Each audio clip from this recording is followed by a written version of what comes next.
Hello, it's Teacher Kate, and it's now October, which, at least in the States, it is spooky month time, getting ready for Halloween. And I thought it would be really fun for us to take some time and read a spooky book together. So every day until Halloween, on the 31st, we're going to read a chapter from a book called Sherlock Holmes and the Hound of the Baskervilles by Sir Arthur Conan Doyle. And I really love this book. I read this a long time ago. You might know about Sherlock Holmes. So there's two ways you can do this, okay? On this channel, I'm going to provide the text so you can read along with me. But if you want more of a challenge, I will be reading on my other channel, McSquidly, and you can just listen and see how well you understand just by listening. So that's kind of a higher challenge. So that'll be up to you to decide. But for now, let's go ahead and get started. Chapter 1, Mr. Sherlock Holmes. Mr. Sherlock Holmes, who was usually very late in the mornings, save upon those not infrequent occasions when he was up all night, was seated at the breakfast table. I stood upon the hearth rug and picked up the stick which our visitor had left behind him the night before. It was a fine, thick piece of wood, bulbous-headed, of the sort which is known as a penongloyer.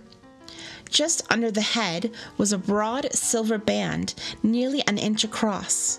To James Mortimer, M.R.C.S., from his friends of the C.C.H., was engraved upon it, with the date 1884.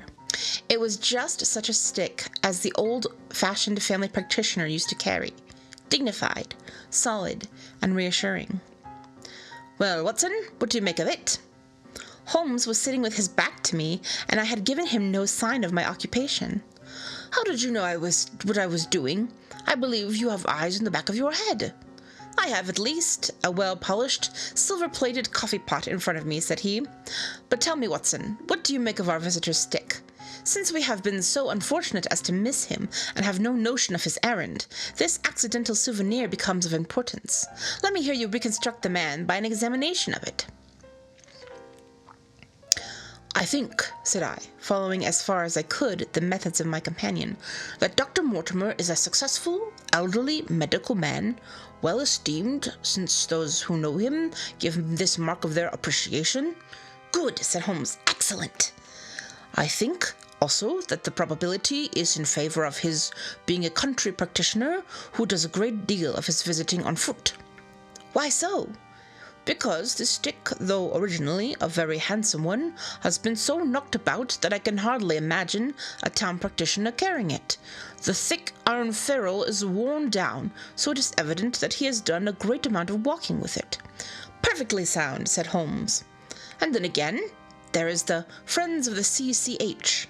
I should guess that this to be something Hunt, the local Hunt, to whose members he has possibly given some surgical assistance, and which has made him a small presentation in return."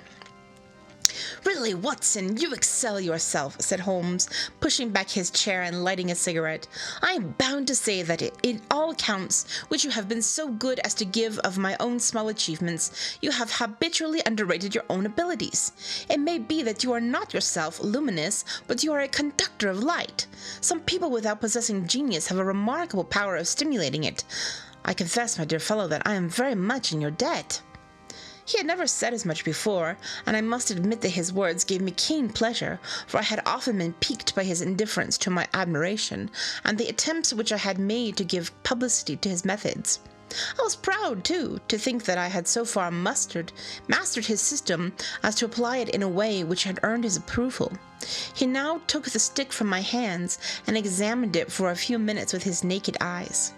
Then, with an expression of interest, he laid down his cigarette, and carrying the cane to the window, he looked over it again with a convex lens. "Interesting, though elementary," said he, as he returned to his favorite corner of the settee. "There are certainly one or two indications upon the stick. It gives us the basis for several deductions." "Has anything escaped me?" I asked with some self-importance. "I trust there is nothing of consequence which I have overlooked." I'm afraid, my dear Watson, that most of your conclusions were erroneous. When I said that you had stimulated me, I meant, to be frank, that in noting your fallacies, I was occasionally guided toward the truth. Not that you are entirely wrong in that instance. This man is certainly a country practitioner, and he walks a good deal. Then I was right. To that extent. But that was all. No, my dear Watson, not all, by no means all. I will suggest, for example, that a presentation to a doctor is more likely to come from a hospital than from a hunt, and that when the initials C.C. are placed before the hospital words Charing Cross, very natural suggest themselves. You may be right.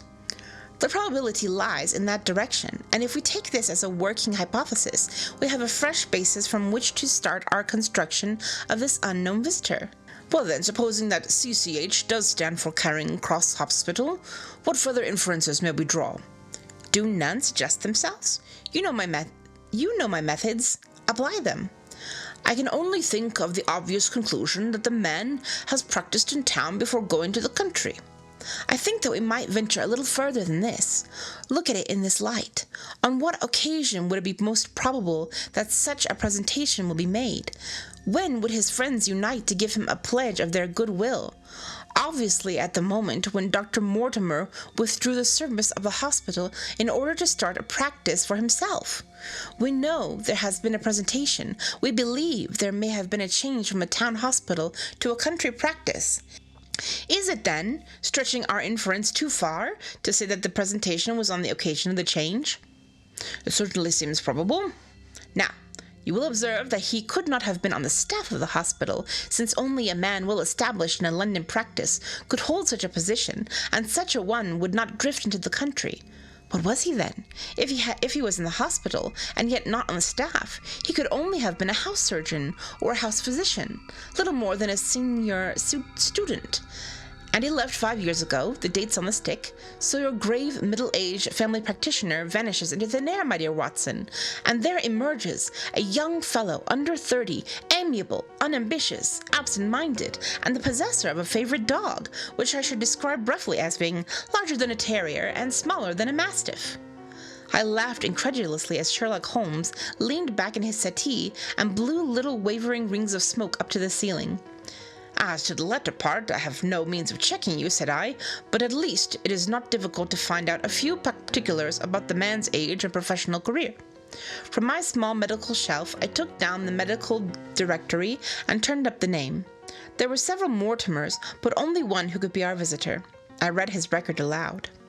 Mortimer James, M.R.C.S., 1882, Grimpen, Dartmoor, Devon, house surgeon from 1882 to 1884 at Charing Cross Hospital, winner of the Jackson Prize for Comparative Pathology with essay entitled Is Disease a Reversion, corresponding member of the Swedish Pathological Society, author of Some Freaks of Atavism, Lancelot, 1882. Dewey Progress, Journal of Psychology, March 1883. Medical officer for the parishes of Grimpen, Thorsley, and High Barrow. No mention of that local hunt, Watson, said Holmes with a mischievous smile, but a country doctor, as you very astutely observed. I think that I am fairly justified in inferences. As to the adjectives, I said, if I remember right, amiable, unambitious, and absent-minded. It is my experience that only an amiable man in this world who receives testimonials, only an unambitious one who abandons a London career for the country, and only an absent-minded one who leaves his stick and not his visiting card after waiting an hour in your room. And the dog? Has been in the habit of carrying this stick behind its master. Being a heavy stick, the dog has held it tightly to the middle, and the marks of his teeth are very plainly visible. The dog's jaw, as shown in the space between these marks, is too broad in my opinion for a terrier, and not broad enough for a mastiff. It may have been— Yes, by Jove! It is a curly-haired spaniel! He had risen and paced the room as he spoke. Now he halted in the recess of the window. There was such a ring of conviction in his voice that I glanced up in surprise. "My dear fellow, how can you possibly be so sure of that?" For the very simple reason that I see the dog himself on our very doorstep, and there is the ring of its owner. Don't move, I beg you, Watson. He is a professional brother of yours, and your presence may be of assistance to me. Now is the dramatic moment of fate, Watson, when you hear a step upon the stair which is walking into your life, and you know not whether for good or ill. What does Dr. James Mortimer, the man of science, ask of Sherlock Holmes, the specialist in crime? Come in! The appearance of our visitor was of surprise to me, since I had expected a typical country practitioner. He was a very tall, thin man, with a long nose like a beak, which jutted out between two keen grey eyes, set closely together, and sparkling brightly from behind a pair of gold-rimmed glasses. He was clad in a professional but rather slovenly fashion, for his frock coat was dingy and his trousers frayed.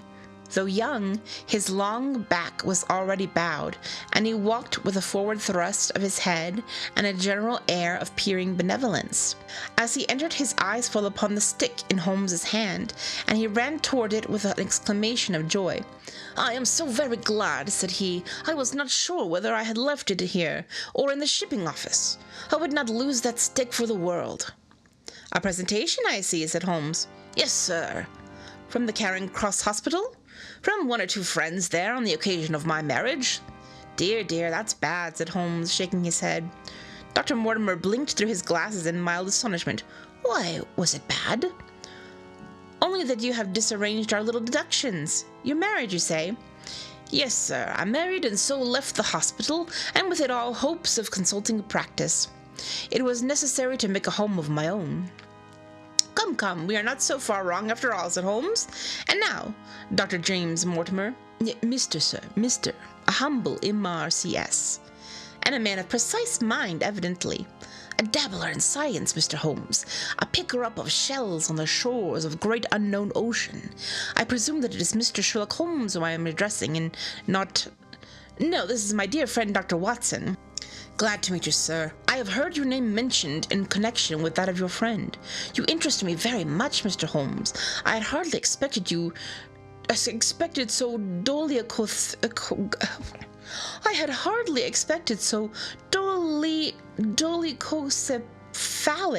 dolichocephalic a skull, or such well-marked supra-orbital development. Would you have any objection to my running my finger along your parietal fissure? A cast of your skull, sir, until the original is available, would be an ornament to any anthropological museum. It is not my intention to be fulsome, but I confess that I covet your skull." Sherlock Holmes waved our strange visitor into a chair. "You are an enthusiast in your line of thought, I perceive, sir, as I am in mine," said he. "I observe from your forefinger that you make your own cigarettes. Have no hesitation in lighting one." The man drew out paper and tobacco and twirled the one up in the other with surprising dexterity. He had long, quivering fingers as agile and restless as the antennae of an insect. Holmes was silent, but his little darting glances showed me the interest which he took in our curious companion. "I presume, sir," said he at last, "that it was not merely for purpose of examining my skull that you have done me the honor to call here last night, and again today." "No, sir, though I am happy to have had the opportunity of doing that as well. I came to you, Mr. Holmes, because I recognized that I am myself an unpractical man, and because I am suddenly confronted with the most serious and extraordinary problem, recognizing as I do that you are the second highest expert in Europe." "Indeed, sir? May I inquire who has the honor to be the first?" said Holmes with some asperity. "To the man of precisely scientific mind, the work of Monsieur Bottillon must always appeal strongly." "Then had you better not consult him?" "I said, sir, to the precisely scientific mind. But as a practical man of affairs, it is acknowledged that you stand alone." "I trust, sir, that I have not inadvertently—" "Just a little," said Holmes. "I think, Dr. Mortimer, you would do wisely if, without more ado, would kindly tell me plainly the exact nature of the problem is in which you demand my assistance." And we're going to stop there for now. We're just getting to the mystery part. I think they're going to tell us next in the next chapter. So come back tomorrow. We'll have the next chapter ready for you. How did you do? Could you understand it? Is it easier to understand when you have the words in front of you? Let me know if you have any questions about any words in the comments, and I'll see you tomorrow. Bye!